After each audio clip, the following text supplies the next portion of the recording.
Ay magandang gabi po sa lahat. Ito po si Dr. Engineer Toto Bunyog Kausing at ito tayo magpapatuloy tayo sa ating pagsisiwalat, pagbibigay ng kaalaman sa ating mga kababayan at para malaman kung ano nangyayari. Sa ngayon, tatalakay natin po yung nangyari po sa Kongreso na kung saan ay magkakaroon sana ng pagdidinig sa magiging budget ni Vice President Sara Duterte, na kung saan ang kanyang budget na hinihingi ay umaabot lamang sa 2 billion 61 milyon at 2 billion 61 milyon at 15 o 150,000. Ganon lamang po. Ibig sabihin, mas maliit ang budget niya kumpara sa Office of the President. Ang Office of the President naman, ang budget niya ay at 10,446,475. So, yan po yung dalawang budget. Pagkukumpara natin po yung senaryo dito. Lumalabas po sa nangyayari ay mukhang may kabulukan din ang ating House of Representatives. Kumbaga, nakikitang-kita mo rin yung ginagawa nila na sila po ay talagang corrupt ang mga congressmen. I'm sorry mga congressmen kasi lumalabas po, mga corrupt talaga kayo. So, ito ngayon at tatalakay natin para in fairness sa dalawang partido, kay BBM at saka kay Sara. So, magandang gabi po, Sebastian Sarting Gonzaga at saka Itod. Magandang gabi.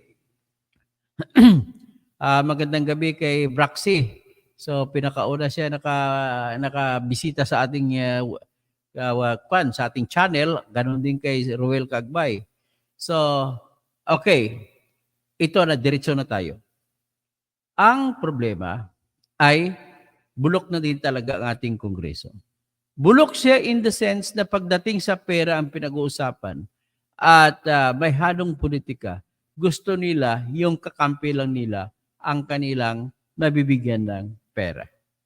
So sinasabi ko ito sapagkat dalawang bagay po ang nangyari na pwede mo ikumpara. Noong nagpresenta si Bongbong Marcos ang opisina niya ng kanyang budget ay ang nangyari, hindi na nagdebate, wala nang maraming tanong ang mga congressmen. Tuloy, kumbaga hindi na binusisi, hindi na pinagtatanong ang mga opisyal ng Office of the President na pinangungunahan ni Executive Secretary Lucas Bersamin kung paano yung nakaraang mga budget, tama pa pagkagasto, asa ng resibo, kung na ipatupad nyo ba yung mga confidential expenses ba, confidential and intelligence expenses of fund ni Bongbong Marcos na nagkahalaga ng 4,560,000,000 na naggasto ba sa tama? So walang hinihingi. Pero pagdating naman kay Sara Duterte, maraming tinatanong mula pa noong 2022 na confidential fund na 125 million. Na lumalabas na binigay ang 125 million ng Office of the President kay Sara noong December 20, 2022. At sa December 31, 2022 ay naubos na kagad. Sa madalit sabi, lumalabas po na 11,300,000 mahigit ang kada araw na ginagasta ng Office of the President. Saan kaya napunta yun? Well, sa totoo naman is, in fairness to the congressmen, ay talaga dapat namang busisiin yun. Pero ang tanong ko lang naman ay sana all. Pati si Marcos, busisiin din.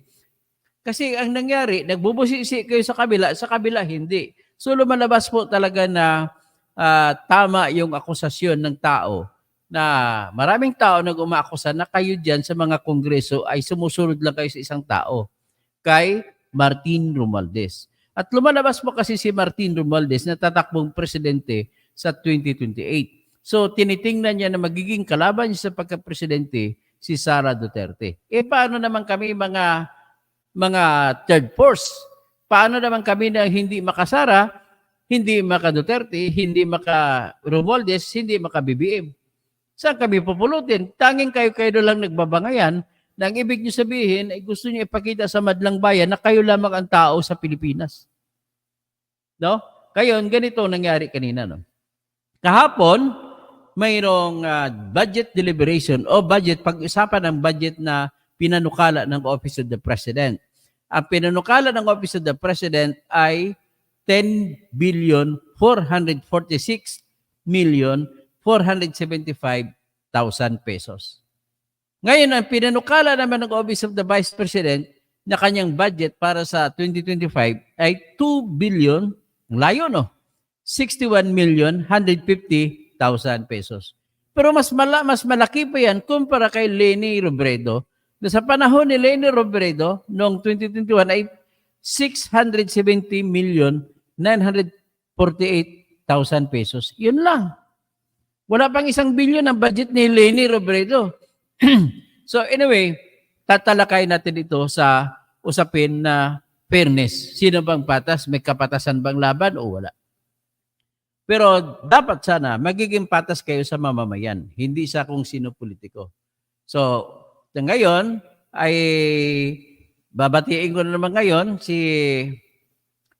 sino to? Yung bagong pumasok, no? Si Jerry Calonstedt.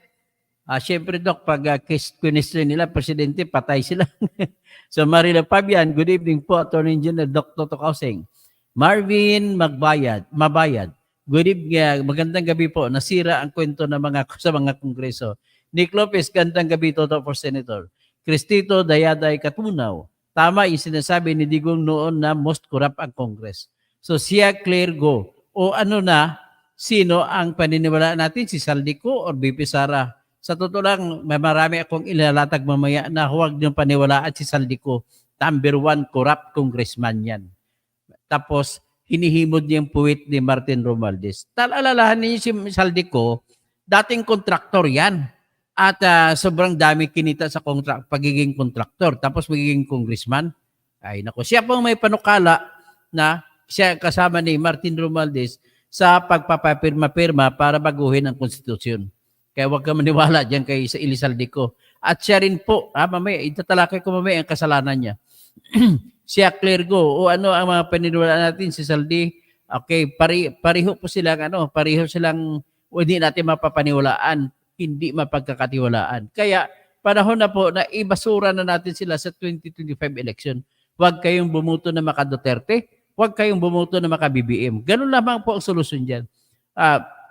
Juliana Prieto, yes, kakampi na lang ang gusto na bigyan. So ngayon, ang Vice President pinagharapan sa Vice President, yan, nagagalit ako talaga, Sir Toto. Okay, Hernando de la Merced Abuyo, correct. Pag ang mga congressman ay nanalo pa sa kanilang lugar, naniwala na ako maraming bubo sa Pinas. Tiger 52, support PBBM, ayaw namin sa iyo, Toto. Bunyog, di ka mananalong senador, parihas kayo ni Marcoleta. Wala naman akong pakialam kung hindi nyo ko iboboto. Pero bakit pa kayo nakikinig sa akin?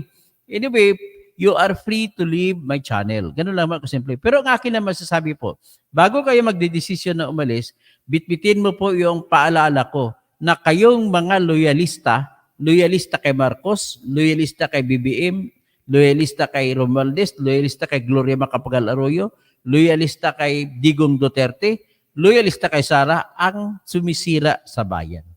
Dahil mga loyalista kayo, kahit na alam nyo na may nanakaw ang inyong idolo, ay hinihimod nyo pa, pinapadakpakan nyo pa. Ganun po kayo mga loyalista. Kaya itong Pilipinas, sabi pa ni Jose Rizal, hindi ako takot sa banyaga. Mas takot ako sa mangmang ng mga kababayan. Ganon po ang nangyayari sa atin. Mahigit 100 taon na po, no? 100 taon at sabihin natin 26 years. Mula nung, hindi lang 26 years, 20 plus 2, 28 years. 128 years mula nang pinatay si Jose Rizal sa Luneta ay talagang nagkatotoo ang sinabi ni Jose Rizal na takot siya, mas takot siya sa banyaga. Hindi siya takot sa banyaga, mas takot siya sa kababayang mga mangmang at ganid. Ganun po. Dugtungan ko na lang yun. So, Juliana Prieto, yes sir Toto, ikampanya kita maging senador po. Salamat po. Yung Omri Axe, Tiger 52, wala ka na Toto, hindi ka naman, hindi Sabi mo na lang yan, malay mo, marami, hindi lang naman ikaw ang isang botante. Pag sa iyo, Tiger Petito, talo ako. Pero marami namang ibang botante, baka magsabi, panalo ako. So tingnan na lang natin sa debate, magbibitbit ako ng mga lahat ng ebidensya, lahat ng sa mga corruption na ginagawa ng mga ibang kandidato. Julian Aprito, correct, dito na yan sa Davao, nagbigay na pera. Liti Peralta, naambunan din ba tongers na budget ng president, lalo na ang mga malapit na eleksyon? Yun ang problema, no? Sa malapit na sa eleksyon, nais ko lang banggitin po sa inyo na binababoy na po ang ating bansa. Kailan ba sa ating kasaysayan nangyari na namimigay na napakaraming ayuda? Ngayon lamang nangyari sa panahon ni BBM at panahon ni Martin Romualdez. Sa panahon ni Noynoy Aquino, panahon ni Duterte, normal lang yung 4Ps.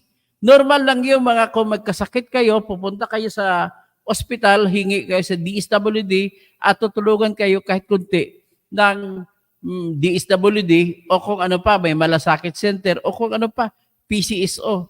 Kasi ako, noong 2023, actually sa panahon ni Duterte, panahon ni Bongbong Marcos, nagkasakit at namatay ang nanay ko. Hanggang ngayon, may utang pa kami na 750,000 pesos. Hindi ko pa nabayaran.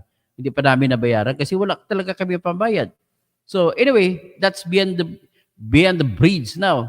Gawa na lang natin ang paraan kung paano kami makabayad. Inutusan na kami ng korte na magbabayad. Wala kaming pambayad. Anyway, next is Liti Peralta, no? Naambunan. Okay, pagpapatuloy tayo. Okay.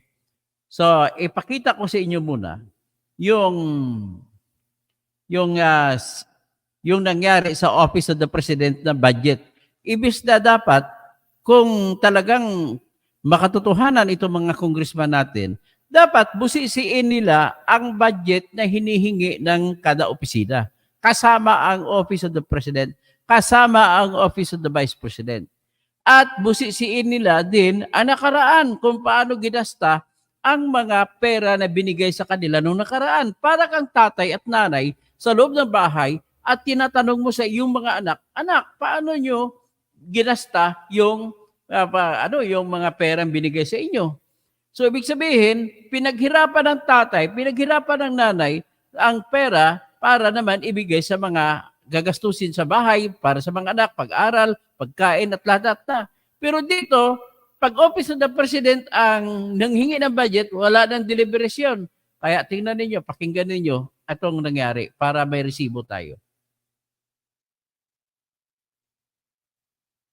So ito ang tawag ko din sa Committee on Misappropriation, hindi Committee on Appropriation. Committee on Appropriation, Saldico. Ang nangyayari sa iyo, guilty ka talaga, Mr. Saldico. Marami kang siningit na pundo na mga pagnanakaw na pundo. Ito, pakinggan mo ang ginawa. Nagpresenta ng budget ng Office of the President, talaga kagad, I move to dispense with the deliberation of the budget hearing of the budget of the Office of the President. Tapos, 15 minutes, wala nang tanungan. Mr. Chair? Yes, Vice Chair Ching Bernos. Mr. Chair, as part of the long-standing tradition and practice of the House of Representatives and Committee on Appropriations to extend parliamentary courtesy of the Office of the President I object, and recognition of Chair. his distinguished role and significance in government, I move that we terminate the budget hearing of the Office of the President. Ayan, si Honorable Ching Bernos. Hindi ko alam kung saan siya na congressman. Kita mo niyo yung mga ginagawa ninyo. Pero narinig natin na nag-object si Congressman Raul Manuel. Tingnan Is there a natin. second I to the object, motion? Mr. Chair. Mr. Chair, Is let there me any explain the objection? objection. I object, Mr. Chair. Yes. Objection. Yeah, Yes. Mr. Chair, I object dahil sabi po ng Presidente, all government agencies undergo the same process tuwing budget deliberations bilang sagot sa Office of the Vice President, Mr. Chair. So kung ganun, Mr. Chair, na ita-terminate natin ngayon yung deliberations, we are affirming ang pagiging brat ng Vice President. And in fact, Mr. Chair, pinapalabas natin na nagsisinungaling yung mismong Presidente by evading the process of Congress na mag-undergo ng scrutiny, Mr. Please Chair. take back your statement na Okay, kita mo, ang punto naman ni Congressman Raul Manuel, kung tinatawag natin Bratinela si Sara Duterte. At dahil ngayon ayaw na magpapatanong, bakit natin hayaan na lang hindi magpapatanong ang Office of the President? In other words, gina-justify natin na tama si Sara Duterte. Yun ang sabi ni Congressman Raul Manuel. Ang kabastusan naman ito ng chairman na si Toby Tiangco ay pinutol niya kagad. Nagsasalita pa yung isa, pinutol niya kagad. Ano klase itong Congressman Toby Tiangco? Ang asawa kasi nito kamag-anak ni Bongbong Marcos eh. Tingnan mo. Sinungaling presidente. No, Mr. Chair, that would depend on the decision of this committee. Yeah. Kasi That on is record uncalled yun, Mr. Chair, sinabi yun ng Presidente, Chairman. Mr. Chair. Mr. Chairman, Yes. I move that we delete the statement nagsisinungaling ang presidente. That's very unparliamentary. So move, Mr. I did not say that, Mr. Chair. I said Okay, that order would please, depend order. on the actions of this Order. committee, Mr. Chair. Yeah, but we have to delete that portion where you're insinuating that there will be pagsisinungaling if we follow tradition. No, because everything that is tackled in this committee and everything in the House is voted upon by the majority. So what Style mo talaga. Bakit kay Sara Duterte, di kayo ng hindi nyo pinagbigyan? Ngayon, pagbibigyan nyo si Bongbong Marcos. Mr. Toby Tiangco, anong klase kang congressman? ever the majority rules on does not mean that there is pagsisinungaling. It is just the will of the Meron. majority by which a democracy Sa pagtatago, performs. Okay? ang isang Proceed. paraan ng pagsisinungaling ay pagtatago. Yung hindi na kayo nagtatanong, hindi na tinatago nyo. Saan ba? Paano nagasta ni Bongbong Marcos ang 4,560,000,000 na confidential and intelligence fund? 2 taon na, ngayon pangatlong taon. Hindi nyo tinatanong. So, If you have an objection, we will now divide the House. All those yes. Matatalo ang division of the House, matatalo Yes. si Raul Manuel kasi mga tuta ni BBM at saka Romualdez ang bubuto eh. You're rec-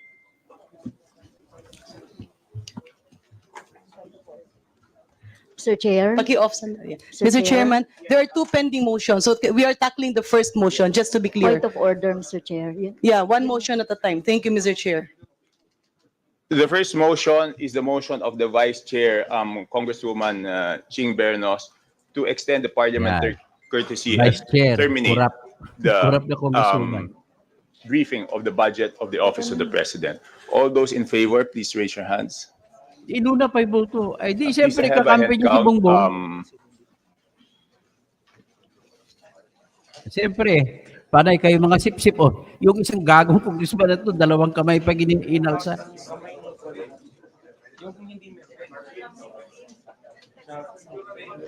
Kasi, ay si Stella Marikimbo, oh, sip-sip din yan. Oh. Ay, si Saldico, sip-sip. Oh. Nakikita ko, marami sila. Kita ko si Jenky Luistro, sip-sip din. Si Garin, sip-sip. Ang dami nyo sip-sip. Bongbong Marcos. Pera-pera lang lahat. Para mabigyan kayo ng 48. punto. 48 are in favor of the motion. How many are against the motion? Siyempre, lusaw na ang against. Tatlo lang. 48 are against and 48 are in favor and 3 are against. The motion is Okay. carried. Puro The makabayan budget of the lang. Office of the President is hereby. Point of order, Mr. Chair. Yes, what is the point of order? Yes, Mr. Chair. Mr. Chair, Section 104, questions of privilege, Mr. Chair.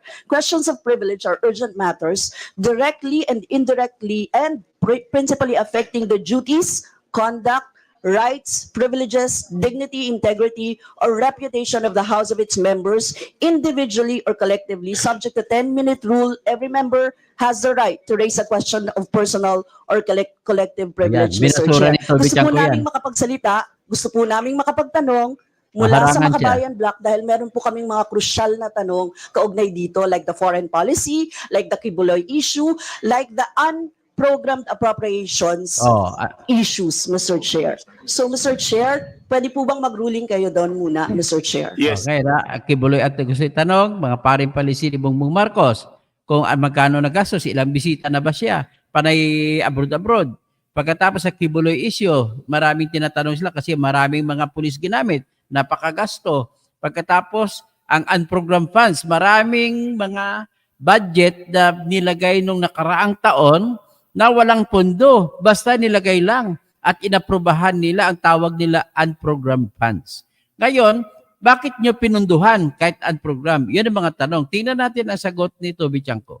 The chair will rule on the Tao point ni- of order. No? According to Section 105, the definition is correct. But this is not the proper venue to raise a question of privilege. The proper venue to raise a point of privilege is the plenary. So, Ayan, harang ka Congressman ng harang. Brosas, you can raise your question of privilege this afternoon at 3 p.m. at the plenary. Mr. That is the Chair, ruling of the chair. Mr. Chairman, I have a Mr. pending Chair, I'm motion. appealing. Point of order, Mr. Chair. I have a pending motion that should be ruled. Hold on. So the chair has ruled on the most point of Kita mo, order. lahat kayo mga Yes, siksik. Mr. Chair, I am appealing, Mr. Chair, kasi sinasabi po natin na kailangan sa plenary. But Mr. Chair, ang rules naman natin ay for all, Mr. Chair. So we are appealing from the Makabayan Bloc na makapagsalita po at makapagtanong. Point Kasi of po, order, Mr. Chair. Ibig sabihin, ang argumento ni Arlene Brosas ay walang batas na nagsasabi na doon na sa malaking meeting na pag-usapan yan. Ang sinasabi sa batas, walang sinasabi na doon lang yan. So ibig sabihin, pwede sa committee lang na hearing. I have a pending motion. She has the floor. We will let her finish, then I will recognize Congressman Jarid. So we will let Congressman Brosas finish. yes, Mr. Chair, I am appealing to the chair, Mr. Chair, na baguhin naman na magkaroon no ng mga questions dito sa Office of the President, Mr. Chair. Gusto pong malaman ng taong bayan yung mga tanong na ito. Gusto po namin makapagsalita dito, Mr. Chair. So, Mr. Chair, can you rule on this also, Mr. Chair? Okay, as previously ruled by the chair, the proper forum for the question of privilege is the plenary. Saan So I naman would like nakuha to ang batas recommend mong to yan, the Honorable Tobichan ko? Arlene Brosas that if there is a question of privilege, to raise it this afternoon at 3 p.m. Mr. Chair, So the that is the appeal, That is the ruling. So yan tama na yan. So nakita na ninyo ngayon kung gaano magtrabaho ang mga kakampi ni Bongbong Marcos, kung paano magtrabaho diyan sa Kongreso. So tingnan naman natin ngayon ang ginawa nila sa budget naman ni na hinihingi ni Sara Duterte. Ang kumontra kagad ay ang dahilan na sinasabi nila ay kailangan pumunta siya kasi dapat managot siya sa bayan. Ang parihating argumento sa ginagawa nila sa para kay Bongbong Marcos. Tapos ang nag-move din doon sa para kay Sara Duterte na kailangan lumitaw si Sara Duterte ay yung Makabayan Bloc din. So, ibig sabihin patas ang utak nitong mga Makabayan Bloc. Gusto nila tanungin si President Bongbong, kahit mga tauhan labang niya, at gusto niya rin tanungin si Sara Duterte. Kumbaga, fair lang naman sila. Bakit hindi tatanungin? Yan ang napakatindi naman na tanong na hindi kayang sagutin. Ibig sabihin, bobo si Bongbong Marcos? So parang iyan po ang lumalabas dito. So mga kababayan ko, paano kaya yan? So, na budget hearing nila sa House of Representatives Live. Nag-away-away na nga sila kanina, nagsigawa, no? Ang nakipaglaban para kay Sara Duterte ay si Congressman Rodante Marcoleta. Na sabi niya, ang puntos ni Rodante Marcoleta, ever since the world began, nang ako'y naging congressman, 18 years na ako naging congressman, wala pa pong pagkakataon na nangyayari na yung Office of the Vice President ay tinatanong, pinuputak din na kagandang tanong. Hinahayaan na lamang natin mula sa panahon kay Doy Laurel, panahon ni Gloria Macapagal-Arroyo na Vice President, panahon ni Ginguna na Vice President, panahon ni Noli de Castro na Vice President, panahon ni Lori at sino pang Vice President, diba? Si Binay na Vice President, hanggang sa panahon ni Leni Robredo na Vice President, wala pong pagtatanong na matindi na ganun. Hinahayaan lang. Ganun lang po ang punto ni Marcoleta. Pero bakit ngayon, sa panahon na yun ni Sara Duterte, noong panahon na 2023, saka 2024, ay binigyan siya ni Sandro, nag-motion pa si Sandro Marcos, na anak ni Bongbong, na huwag nang tanungin. So, dapat may respeto sila sa Office of the Vice President. Pero sa ngayon po ay 2025, dahil kaaway na nila, kalaban na ni Sir Romualdez, ibig sabihin halata mo rin talaga na kung kaaway ka, banatan ka. Kung hindi ka kaaway, kaibiganin ka. Bibigyan ka ng lahat ng pabor. Kaya, ang nangyari naman, ibig sabihin, isa lamang po ang ating nakikita rito. Binibigyan nila tuloy ng dahilan si Sara na hindi dumalo at hindi magpaliwanag sa kanya mga problema. Kaya, nagpalabas ng press conference si Sara Duterte at ang sinabi niya, mga punto na, isang punto na nakikita ko ron, sabi niya, bakit ako lilitaw sa hearing, binibigay ko na sa inyo na desisyon kung magkano ibigay nyo na budget sa Office of the Vice President. Kung aprobahan man nyo o hindi, thank you. Kung aprobahan, thank you. Ngayon, ang isa pa ay ayaw kong dumalo kasi ang budget yan ay muro-muro na lamang. Ang naggumagawa, ang nagdidesisyon sa pagbabudget kung sino bibigyan at sinong tatanggalan ay 2 tao lang daw. Ang isang tao, si Congressman Elizalde Co, na chairman ng Appropriations Committee at saka si Speaker Martin Romualdez. So, tandaan ninyo, yung 2023 na deliberations na para sa budget ng 2024 ay tinanggalan ng 500 million na confidential and intelligence fund si Sara Duterte. Pero hindi naman ginalaw ang 4 billion 560 million na budget sa confidential and intelligence fund ni Bongbong.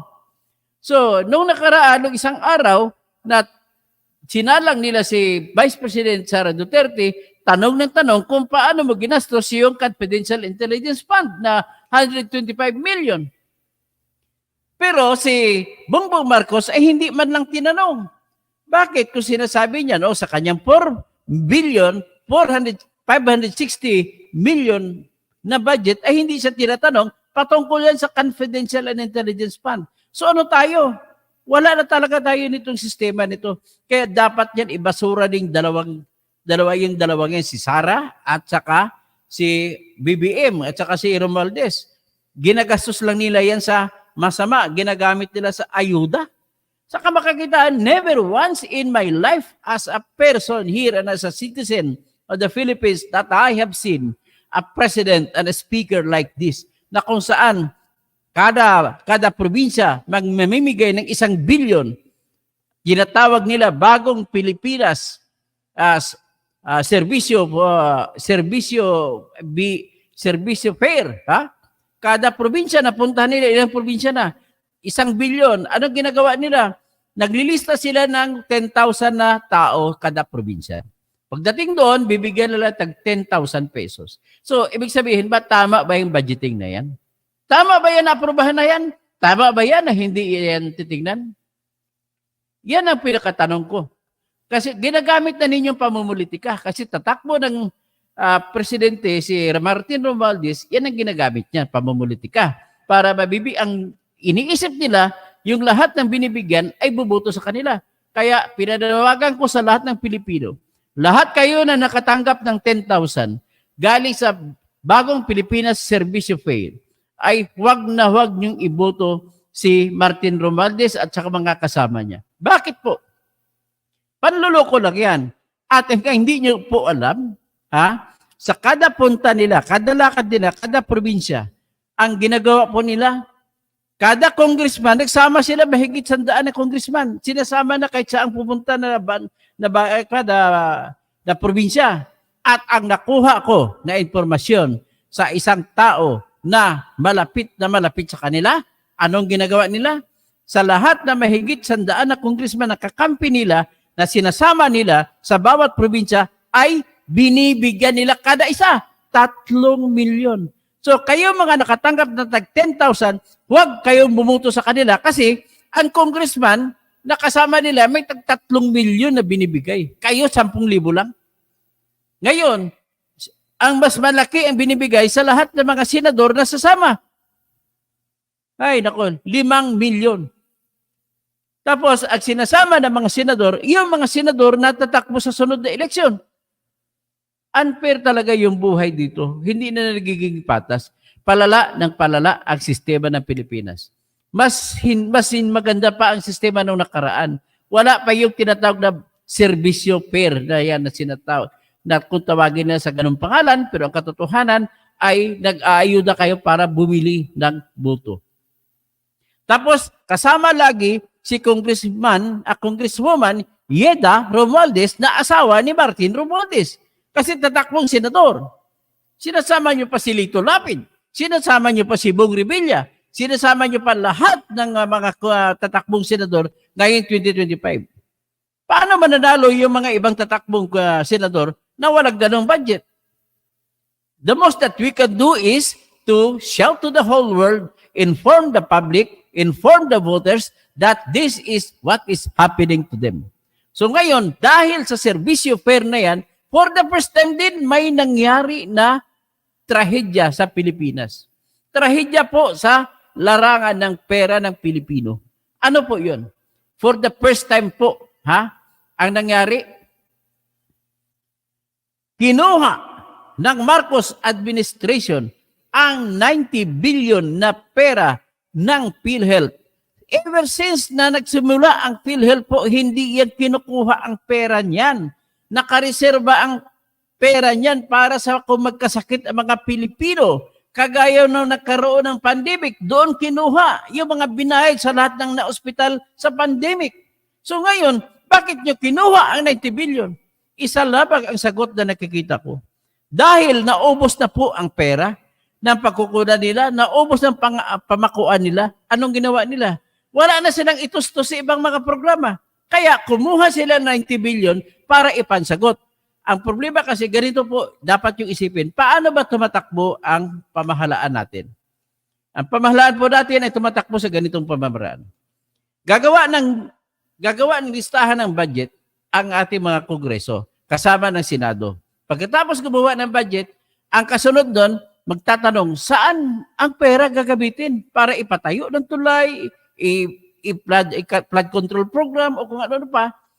Siyempre, ang ginagawa ng pamahalaan para kumita pang sweldo sa pulis, pang sweldo sa teachers, pang sweldo sa lahat ng kawani ng pamahalaan, at pang sweldo sa kanila na mga sekretary na ang sweldo ay 200,000, mga judge na sweldo 200,000, sa mga justice na ang sweldo ay halos kalating milyon na hindi naman nagbibigay ng totoong serbisyo sa Pilipinas. Saan sila kukuha ng pera para pantustos na araw-araw? Lahat ng klase panggastos, ganito po yun. Ang Bureau of Treasury ay siya may hawak ng pera ng pamahalaan. Lahat ng mga gastusin, iyon nagbibigay ng pera. Nagbibigay ng pera yan sa kada ahensya kung mayroong utos galing sa Department of Budget and Management. Yung utos ay tinatawag na SARO, Special Allotment Release Order. Siya nag-utos na i-release ang pera. SARO kung tawagin. So pag i-release na, kailangan pag nagpalabas ng SARO, ang Department of Budget and Management, dapat may pera ang Bureau of Treasury. So kung walang para magkaroon ng pera, anong ginagawa? Otorisado ang ating Bureau of Treasury na magpalabas ng cheque. Anong tawag sa cheque? Treasury warrants. Treasury warrants of bonds. So ibig sabihin, ang cheque parang nangungutang ang gobyerno sa mga nagpapautang. At kapalit doon, mayroong mga bibigyan ng 10%, 5%, payable in 90 days, payable in 5 years, or whatever. So ibig sabihin, ganun po ang napapautang lagi dyan ang nandegosyo. Alam mo ano? Yung mga bangko, dyan po kumikita ang malalaking bangko. Kaya hindi nawawalan ng pera ang mga bangko kahit walang nagdideposito. Ganitong ginagawa nila. So, uutang. Halimbawa, mayroon silang bagong servisyo fair. Isang bilyon kailangan nila. E di, may iba pang trabahoin na pagagastusan. So, ang gagawin nila, mag-release ang Bureau of Treasury ng cheque na kung tawagin sa ordinaryo na tawag, cheque, pero tawag dyan treasury warrants. So, ikaw na mayaman, pwede kang magnegosyo dyan. So, halimbawa, ako mayaman, meron akong 10 billion sa bangko. Ang gagawin ko, sige, bibilhin ko yan. Yung 10 billion ko, kung 5% sa isa, halimbawa, 2%, lagi 2% sa isang buwan, 30 days, magkano kikitain ko kung ako ay magninegosyo? Halimbawa, bilhin ko 1 billion. Okay, pag binigay ko ng 1 billion yun, bibigyan nyo ako ng treasury warrants na worth 1 billion din. After 30 days, kukunin ko yun, papalitan ko sa gobyerno, sa treasury, at may dagdag na 2%. So, ang 2% ng, ang 1% ng 1 billion ay nasa 10 million. So, 20 million ang kikitain ko. So, gayon, ibig sabihin, kung ang lahat ng mga mahirap, pautangin natin ng pera sa ganon at mag-i-invest sila sa treasury warrants, ay kikita ang mga mahirap. So, ibig sabihin, ganon po ang patakbo sa ating pamahalaan. So, ngayon, dahil hindi magpapautang na ngayon, walang magpapautang kasi, bakit? Nawala ang tiwala sa gobyerno. Bakit nawala ang tiwala sa gobyerno? Ibig sabihin po, ay hindi dapat nila munang bayaran ang mga utang. Ang mga naunang utang sa mga treasury warrants, dapat bayaran nila. Kasi kung hindi nila babayaran, ay hindi na sila makautang ulit. Ganon po ang takbo ng ating gobyerno. So ngayon, anong diskarte nila ngayon para makautang ulit? Para gagamitin naman sa mga bagong servisyo per program. Kinuha sa utos ni Bongbong Marcos at saka utos ni si Ralph Recto ng Batangas na kurakot din ito ay kinuha ang 90 billion mula sa PhilHealth at ipangtustos ibayad doon sa mga treasury warrants na ipapalit sa mga cheque o treasury warrants kasi nag-mature na. Ganon po ang sistema sa ating gobyerno. So kung ganon ang sistema sa gobyerno natin, asan tayo patungo? Kaya nga, dapat ang pag-iisip ng budget ay dapat masinop kayo, alamin ninyo kung tama ba ang pinagpagagastahan. Kaya, ang problema natin, kung bakit si Bongbong Marcos na budget niya, hindi ninyo binubusisi. Pagdating kay Sara Duterte, binubusisi ninyo. Hindi ko naman kakampi si Sara, pero bakit niyo binubusisi? Lumalabas ngayon, isa sa akusasyon ninyo kay Sara Duterte, ganito, 2% lamang sa mahigit 6,000 na eskwelahan na ipapatayo, ang naipatayo sa panahon ni Sara Duterte bilang sekretary ng Department of Education. Bakit? Ano palang rason? Narinig ko sa rason ni Sara Duterte, bakit pa naman ako magpapatayo? Hindi ko naman hawak ang programa. Nakapangalan lamang na kunwari, Department of Education ay may project. Pero hindi hawak nyo, DPWH, kayo nang papatupad. So bakit ako makakan? Bakit ituro sa aking kasalanan? So naniniwala rin ako doon sa sinasabi ni Sara. Tapos ang repair naman, sila rin pala gumagawa ni Saldico, pinapaikot nila. Tapos sila rin, contractor kasi yung mga ito eh. So kaya ang repairs, 2% din. Ibig sabihin, bakit? Gusto nila din i-imbara si Sara, pero ang nagpapatupad ng mga school buildings, projects, ay DPWH, hindi Department of Education. So ngayon, gusto ko hiyain si Sara, hindi ko papatayo yung mga school buildings. Ganun lang ko kasimple yan. Hindi ko kinakampan Sara dito, bagkos kinakampanya ko doon, huwag niyo ibuto yan. Kaya brat talaga yan, sa totoo lang. So, ang problema lang dito is pareho kayong corrupt, left and right. Tapos, nung tinawag, inakusahan ni Sara Duterte na walang kwenta dumalo sa hearing kasi ang dalawang tao lamang ang nagsasabi diyan kung magkano ibibigay ng budget. Si Martin Romualdez at saka si Elizaldico. Dininay ito ni Elizaldico. Gusto ko pakinggan ninyo yung ipaparinig ko sa inyo yung sagot yung sagot si Saldico. Si Saldico, yun yung kontraktor dati na congressman ng Ako Bicol na walang ginagawa niya kundi nagpasimuno kung lahat ng project ni Martin Romualdez. Siya po ang nagpasimuno ng papirma-pirma na walang kwenta. Ito, isi-share ko ngayon sa iyo. Ito si Saldico, itong Chinese Bicolano na wala siyang ginagawa kundi sinisira lamang ang lahi ng mga Bicolano.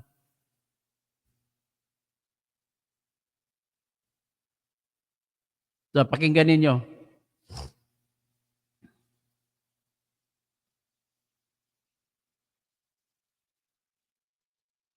Okay, play.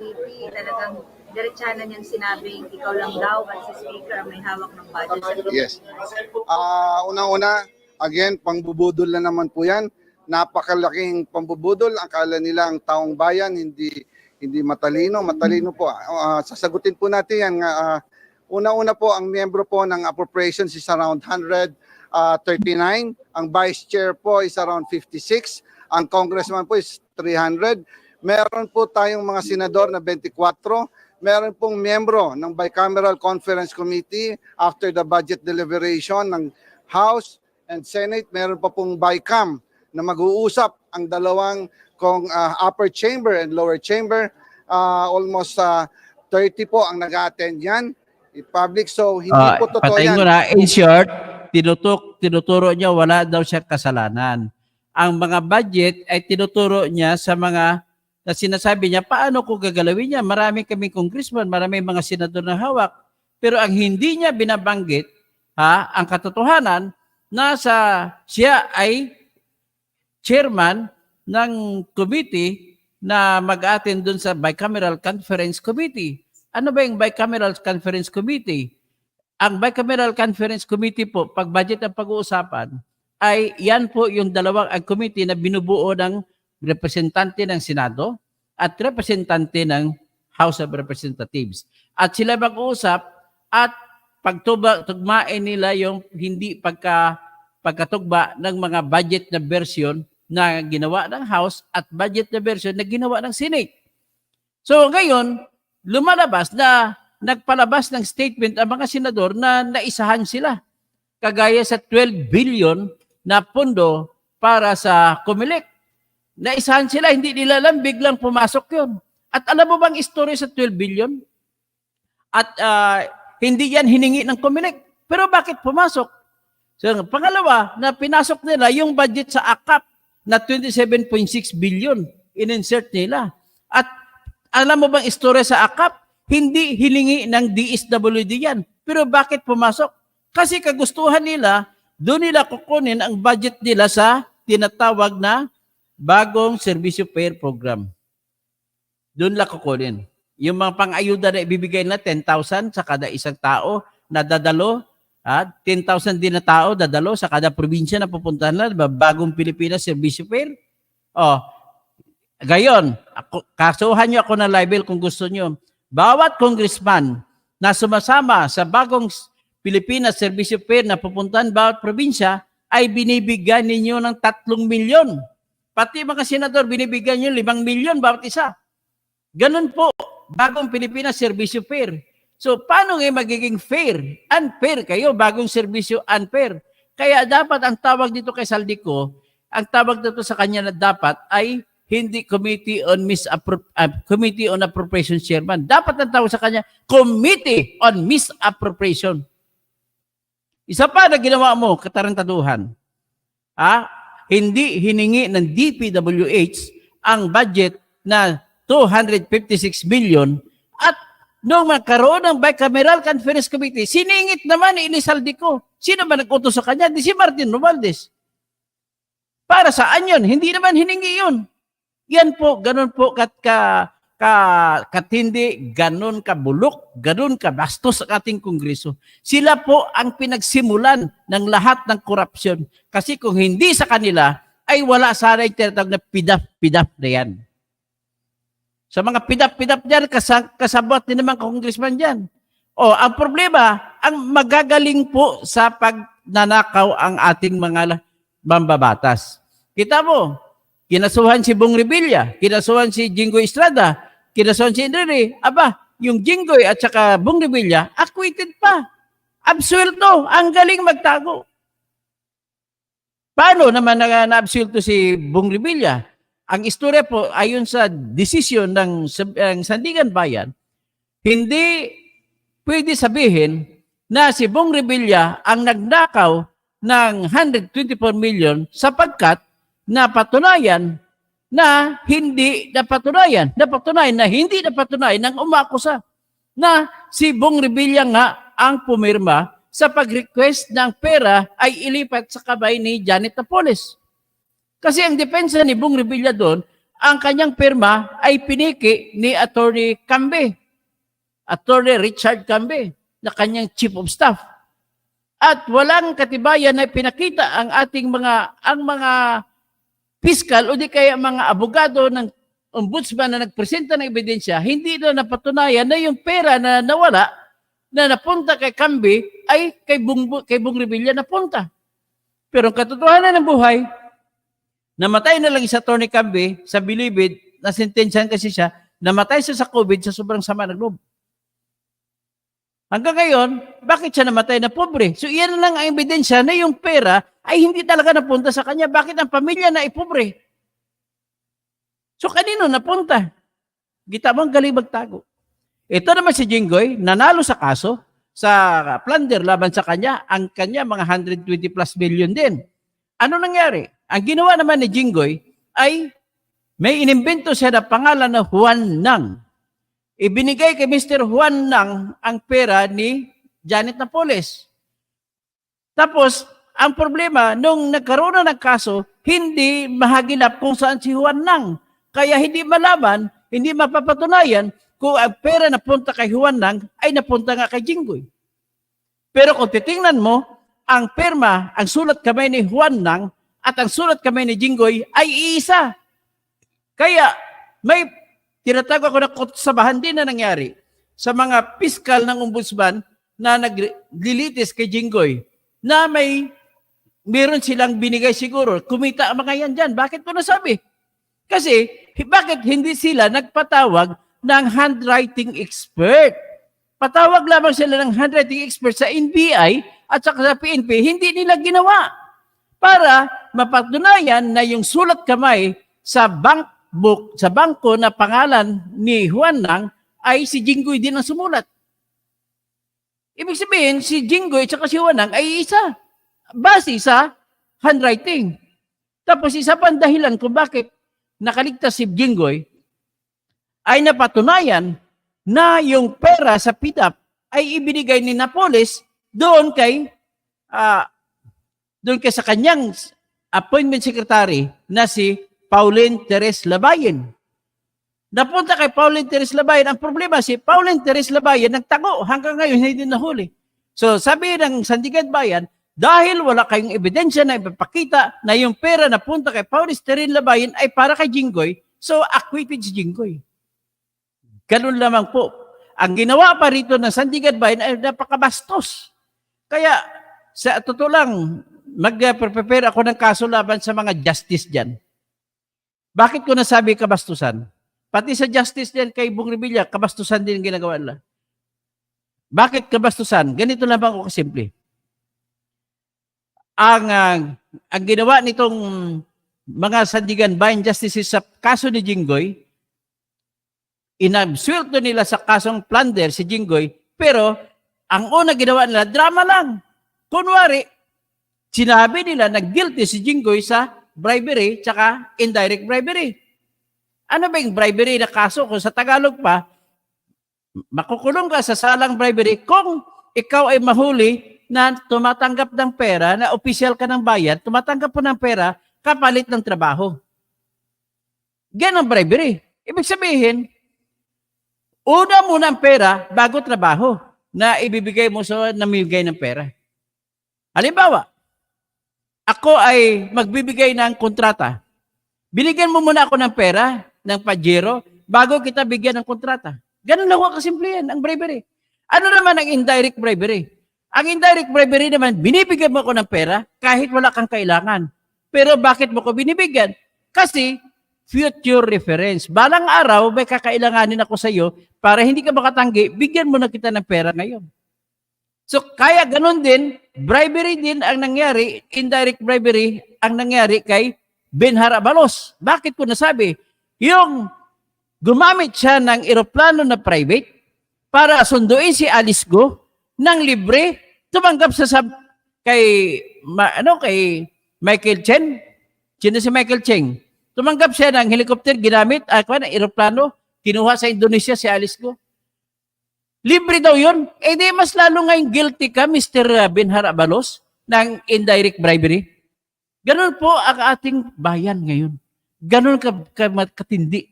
Hindi na natin ata masawata ang mga ito. So ngayon, kung ganun, ano ang gagawin natin? So ngayon, babalik ako ngayon sa usapin sa gitna ni Bongbong at ni Sara. Okay? Umpisa natin sa 125 million na confidential and Intelligence Fund na binigay ni Bongbong Marcos kay Sara. Okay, 125 binigay ni Bongbong. Ang tanong, may kasalanan ba si Bongbong doon? May sagutin ba siya o wala? Sagot, may sagutin siya. Bakit? Ang nilabag ni Bongbong Marcos, number 1, ay ang batas ng konstitusyon na nagsasabi na hindi mo pwede ipamigay ang pera na sa budget na hawak mo kung hindi yon savings. At kung hindi savings, ibig sabihin na savings, ano yun? Halimbawa, may tulay na pinagawa, 10 tulay pinagawa si Bongbong Marcos at ang budget niya halimbawa 1 billion sa 10 tulay. So, natapos nilang tulay, pero may natira pang pera, halimbawa na 200 million. So, yan ang natirang pera, ang tawag diyan savings. So, kung natapos, ibig sabihin, magkaroon lamang ng savings kung natapos na lahat ng proyekto at mayroong pang natira. Ang tanong, mayroon bang natira? Ang sagot, hindi kinuha ni Bongbong Marcos sa kanyang savings o natira. Saan niya kinuha? Sa kanyang mismong paliwanag na nanggaling sa opisina nila mismo nanggaling ang perang 125 billion na binigay niya kay Sara Duterte, nanggaling daw sa tinatawag ng contingency fund. Ano yung contingency fund? Pag sinabi mo contingency fund, yan po ay ibinibigay kung may mga bagay na nangyari na hindi inaasahan. Nung paggawa ng mga congressmen at senador ng budget, may mga kagaya ng bagyo. Hindi naman alam kung ilang bagyo ang papunta sa Pilipinas. Hindi naman natin alam kung may desisyon ang korte laban sa Philippine government o di kaya sa road right of way, may kumaso sa korte at natalo ang gobyerno, doon kukunin ang bayad. Yan ang tinatawag na kung may mangyari, dito kukunin ang budget. Ang problema, hindi naman yun isang bagay na hindi predictable, na hindi pumahulaan. Sabi sabihin, bakit mo binigyan ng pera 125 million si Sara Duterte? Kinuha mo doon sa contingency fund. Sapagkat hiningi ni Sara Duterte. At saan ginastos ni Sara Duterte? Sinabi niya na ginasta niya yun sa pagpatayo ng 8 satellite office. So sa 8 satellite office, ibig sabihin, 120 or 125 divided by 8. Ang ganun mangyari. So, kada 10 tapos may natira na 25, so divided by 8, bali 4. So, ibig sabihin, 8.4, 14 million kada isang satellite office ang budget, ang ginastos, inubos. Ganun ang katindi. Pwede ba yun? Ngayon, tanong, emergency ba yung satellite office ni Vice President Sara? Hindi po. So ngayon, ibig sabihin, bakit si Sara lamang ang ating atakihin dito? Dapat pati si Bongbong Marcos atakihin din natin. Kasi bakit niya ginawa yun? Illegal yun.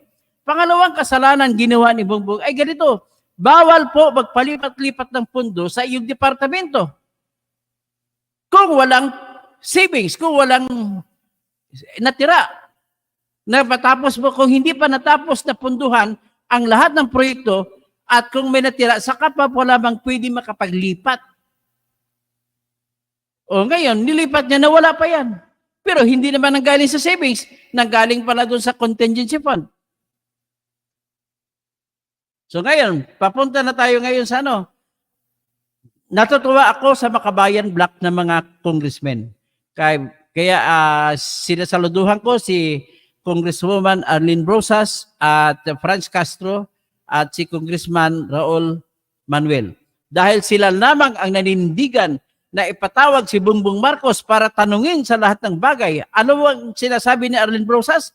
Tatanungin namin si Marcos patungkol sa mga diplomatic affairs niya, diplomatic na mga programa niya. Ano ibig sabihin diplomatic? Ibig sabihin, lagi kang bumibiyahe sa labas ng bansa. Tatanungin ka namin bakit sobrang laki ng gastos. Pangalawang tatanong kay Bongbong Marcos, at bakit ganun kalaki ang aksyon mo kay Kibuloy at ang ibang mga wanted ay hindi mo ginagawa ng ganon? Pangatlong tinatanong nila, at bakit mo pinupunduhan ang mga proyekto na pagdating sa congressman, sa kongreso ay wala pa ang tawag dyan unprogrammed funds. Unprogrammed budget. Ibig sabihin ng unprogrammed budget po, yung ginawa nilang budget na wala pang pagkukunan ng pondo.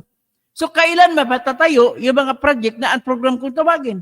Kung mayroong savings, doon kukunin. At kung makautang sila sa bangko na pangpundo, pangpatayo sa mga proyekto na yan. So doon nila tatanungin si Bongbong Marcos, pero hindi nila pinayagan ng mga kasama ni Bongbong Marcos doon sa Kongreso. Kasi majority sila, binakura na nila ng mga kasama nila na walang ibang ginagawa kundi protektahan si Bongbong Marcos. Bakit? Kasi ano yan kamot likod ko, kamutin din Bongbong likod nila, kailangan din nila pera, bigyan din sila ni Bongbong pera ng pera. Ganun po. Yan ang totoong power of the purse, power of the wallet. Kumbaga mas pinakamaraming GCash o Pimaya si Bongbong Marcos. Kaya doon kayo kumikiling lahat. Kita mo, akala mo magaling si Luis Tro. Bumubuto pa, pabor kay Bongbong Marcos. Bumubuto pa. Ha? Gusto niya ngayon, pipilitin niyo si Sara umatin, tapos si Bongbong hindi. Anong konsensya meron kayo dyan? Tapos, sa usapin naman na COA report, nanghingi kayo ng COA report laban kay Sara. Pero hindi kayo nanghingi ng COA report laban kay Bongbong Marcos. Ano ibig sabihin yan? Tapos, bakit hindi nyo binubusisi si Bongbong Marcos sa 5,500 flood control projects nung inanunsyo niya sa kanyang SUNA? Kinabukasan, sunod na araw, bumagyo, bumaha. Asan ngayon ang flood control projects mo, BBM? Grabe. So ngayon, ano ngayon ang gagawin natin? Sa tinatawag na parliamentary courtesy. Parliamentary courtesy daw, tradisyon na yan ng House of Representatives na basta ang proyekto, ang programa ng Vice President ang ipipresenta, hingi siya ng pundo, ay hindi siya dapat tanungin. Sabi ko nga, mula pa sa panahon ni Doy Laurel na Vice President siya ni Cory, hanggang sa panahon ni Binay, panahon ni sino pang si Binay Vice President, si Noli de Castro naging Vice President, si Gunguna naging Vice President, hanggang sa panahon nila, wala pong mga tanong-tanong sa Vice President. O ngayon, ano ngayon ang justification na may bibigay ninyo? So yan lamang po ang aking masasabi. Sagutin ninyo, Mr. Committee on Misappropriation, Elizalde ko ng Ako Bicol. Ipaliwanag mo, bakit mo siningit ang pondo na 12 billion para sa COMELEC? Para sa 2024 na budget na hindi naman hiningi ng COMELEC at hindi rin inendorso ng Department of Budget and Management na hindi rin inendorso ni BBM. Paliwanag mo kung bakit. Ipaliwanag mo rin, Mr. Elizalde ko, kung bakit ikaw nagiging kontraktor. Ipakita mo kung ikaw nga ay binenta mo ang share mo bilang kontraktor sa ibang tao, hindi sa kamag-anak mo, hindi sa asawa mo, hindi sa anak mo. Kontraktor ka, tapos magiging congressman, that is a conflict of interest. Makahanap ako ng ebidensya, kakasuhan talaga kita. Pareha lang kayo ni Alice Go, conflict of interest. Ikaw may-ari na Baufo compound, tsaka mga pugo na umupa sa Baufo compound, ay binigyan mo ng mayor's permit. Ikaw may-ari ng negosyo, tapos ikaw magbibigay ng mayor's permit. Mali yun. Nanalo ako sa kasong yan, nung kinasuhan ko noon, yung namatay na si Edward Hagidorn.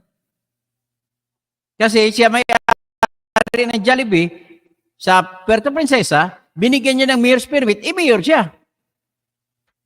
Tapos ang DPWH naman, ipaliwanag mo, Mr. sa Elizalde ko, bakit mo siningit ang pondo na 256 billion? Hindi naman hiningi ito ng DBM, hindi hiningi ni BBM, hindi hiningi ng Department of Public Works and Highways. Ipaliwanag mo, bakit mo siningit yan? At ipaliwanag mo rin, Mr. Elizalde ko, kung bakit isiningit mo yung 27.6 billion na ayuda o AKAP funds, ayuda sa kapusang pera, dami nilang imbento-imbento. Kaya lahat kayo dyan, sa totoo lang, sa Kongreso, akala ko mga magagaling mag-imbestiga. Magaling naman kayo mag-imbestiga kung yung baho ng iba, pero sa sarili ninyong bakuran, mga wala kayong kwenta. So, yan lamang po ang aking masasabi, no? Ay, nakakaasar. So, ano lang, magbabati na lang ko sa inyo, no?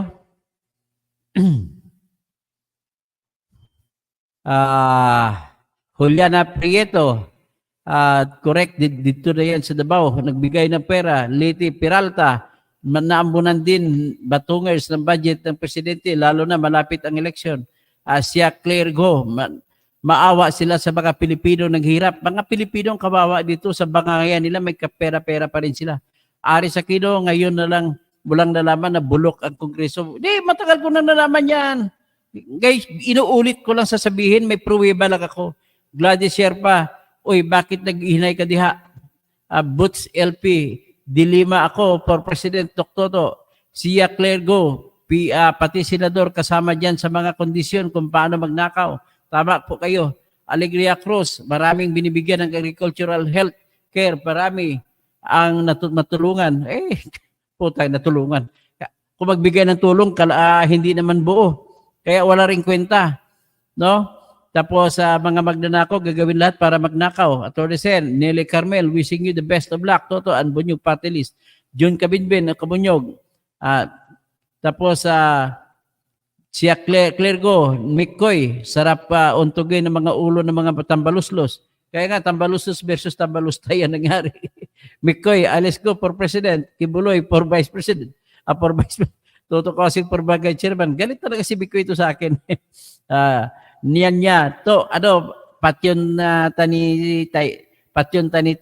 si Tiger 52. Huwag naman. Joe Catalan o Pilas. Naimbang Rabi, kada kayo amin, boto tayo kay Attorney Engineer Toto Kosing. Sebastian Sarting Gonzaga.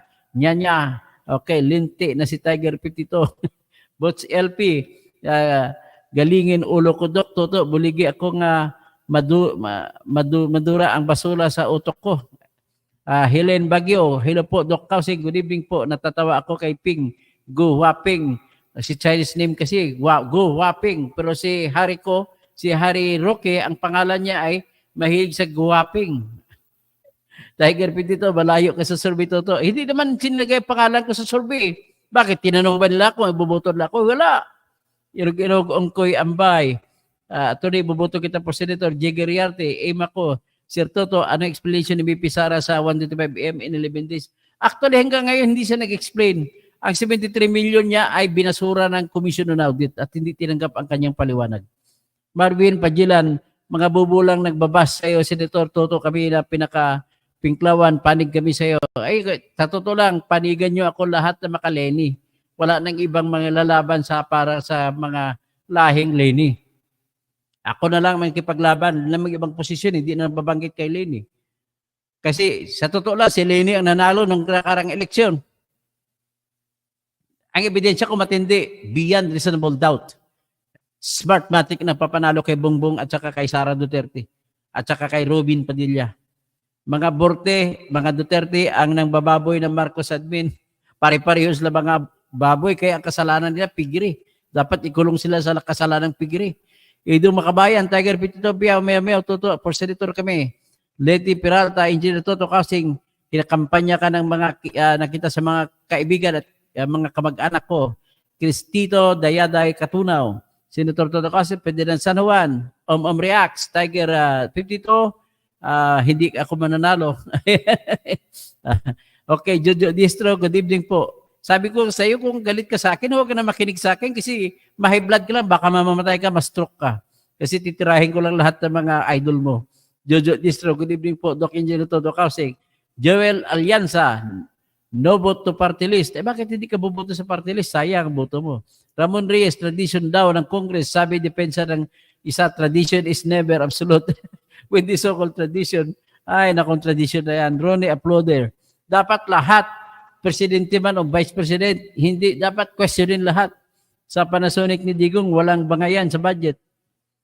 Sa panahon, tama nga, sa panahon ni Digong, walang nag-aawayan sa budget. Oscar Villaroman, that's what happens when the show is now on the other foot.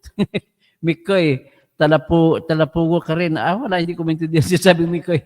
Isa kang tao na hindi nakakaintindi ng totoong buhay. Jaguar, ito pala si Bostoto Kausing, ngayon ko lang nakita. Hindi kasi kilala ko sa probinsya namin. Ganun ba? Jamail Ali, hello, sana tambaluslos na rin ang tawag niyo kay speaker. Tambaluslos nga ang tawag eh. Tapos si Sara tambalustay. Hermes Pulyoso. Good evening, Senator Dr. Toto. Thank you, Sen Hermes Pulyoso. Xiao Clergo, Benny Isturis,